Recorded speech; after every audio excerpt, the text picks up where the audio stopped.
DJ. We just something typically we do in camp is just shut them down at times with their arms. So that's all that was. We were not.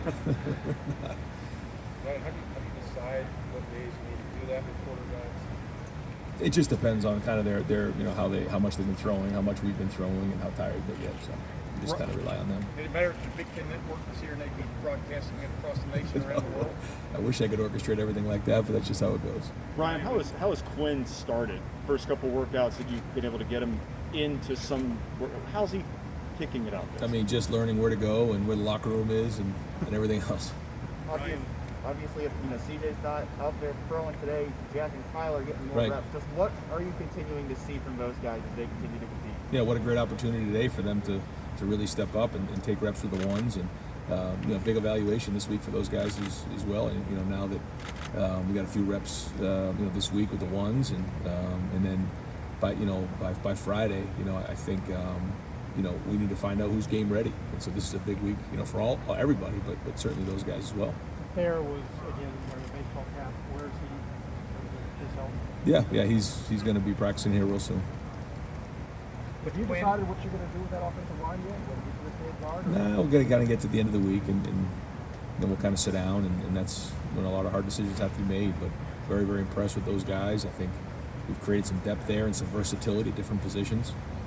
And again, a couple more practices here this week, and then we'll kind of decide how we start to prepare for Minnesota. It seems like Denzel Burke and Jalen Johnson were having their names called out there a lot today. Just what do you see from those two freshmen? Yeah, I don't know if Quinn, they got pictures of Quinn on the microphone, back in the office somewhere, but they get called out a lot. I don't know if it's for making plays or if they got blackmail on Quinn, but no, they've been making a lot of great plays. They've been, I got to give them a lot of credit. They've been challenging a lot of routes. It's been one of the more competitive preseasons we've had, and if you can cover Chris and Garrett and those guys, then you can have a lot of confidence. You can cover a lot of guys in the country. So I just like the competitive spirit of a lot of those guys back there. When you've watched video of your practices, are you pleasantly surprised or encouraged by what you're seeing from the defense from those guys? I am. Yeah, for sure. I mean, what's just jumping out at you? Just the competitive nature. It's every ball's contested. I think that the D-line has done a really good job of getting pressure on the quarterbacks. I think just across the board, the one-on-one matchups have been competitive this preseason. And so,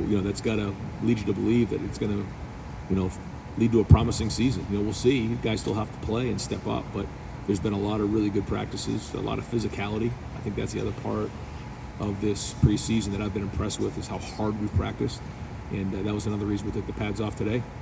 Are you going to award a block out jersey like you did last year with Jonathan Cooper? I mean, do you still have that in mind? Yeah, that's the plan. Ryan, you gonna ask who it was? Yeah. No, I was going. Is it like in the camp? The guy? I mean, pretty soon, yeah, the next week or so. Ryan, with Quinn, obviously he didn't go through everything that some of the other quarterbacks were. Right. How do you work him in? I know he's still learning where everything is, but how do you work him in so that he does get reps, but the other guys that you have been here are also getting that? How does that kind of work? Well, there's just so much for him to learn in such a short period of time. Usually we have months upon months of time to prepare them before they even step on the field. That's just showed up in learning formations, learning everything like that. So it's just individual drills, and we keep them after practice and try to teach them the offense, but we're certainly not just going to throw them in there. I mean, that's not fair to him, and also, it's not fair to the other guys. I mean, if he doesn't know where things are, he gets somebody hurt. So, but he'll pick it up quick, and he's learning, and I think the guys are doing a good job of helping him along because I think they understand this is a very unique situation. Austin, over here, Ryan, there's just a handful of high-profile guys that weren't down here on this end. You don't have to address them specifically, but are there any long-term or potential team missing? No, not that I can forecast. No, this is the third week of camp, and we're battered and bruised. And I got to give there's some guys out there that are working through some injuries right now. A lot of credit, and we're a lot of guys have been practicing hard and taping up their ankles and their wrists and everything like that. That's part of camp, and if they can't go, then they can't go, and that's part of the pit. Yeah. Bill, go ahead. We just have time for a couple more guys. Bill. Ryan, I know there's also said a lot of guys who maybe would be defensive starters were out there, but it did seem like every time Quinn got on the lake and said first team D, there was a lot of guys. How fluid is all that right now? And I guess is it a good thing that you have that many guys out there? I think it's twofold. I think there is some depth being built across the board on defense, but you also got to have your guys, and you got to have the guys that play, and eventually, someone's got to get out there and make it happen. So I think there's a couple things going on. I think one, there's depth being built, but also, by the end of the week, we got to find out who those guys are when we kick off, against Minnesota in that first round, first play. Who's going to be out there, and who are we counting on? So I'm excited because I think we do have a lot of options there, and I think guys have practiced well. Last question over here, Nathan.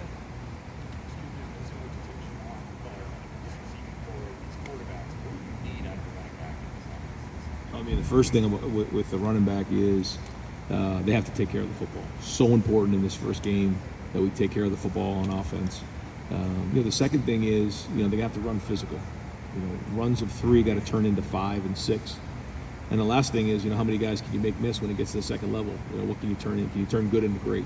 Can you turn a gain of 7 into a gain of 80? And those are the things we're looking for in the run game. In the pass game, they got to be able to protect, be strong. I've been very, very impressed with our pass protection at running back. Really been solid.